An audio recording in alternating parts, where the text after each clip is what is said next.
Hi guys, welcome back to How to Shoot. We have learned about aperture and ISO. Now, let's talk about the last of the three components in the exposure triangle, which is shutter speed.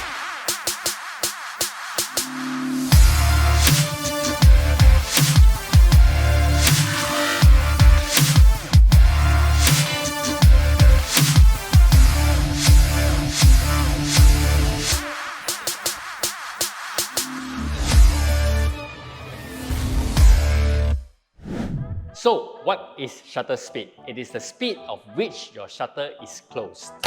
You could say it is like how fast or slow you could close your eyes. So, how does it affect your photos? The higher the shutter speed, the darker your photos will become, as less light is able to enter within that short duration of time. However, exposure is not the foremost thing that gets affected by shutter speed. It is motion.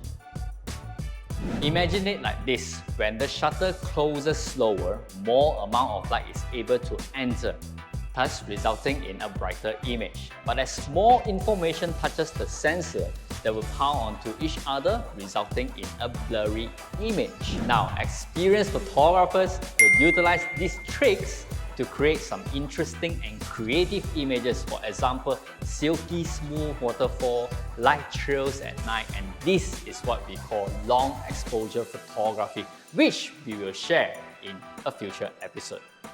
For faster shutter speed, it is used to freeze the moment in time, which is often used by wildlife photographers and sports photographers.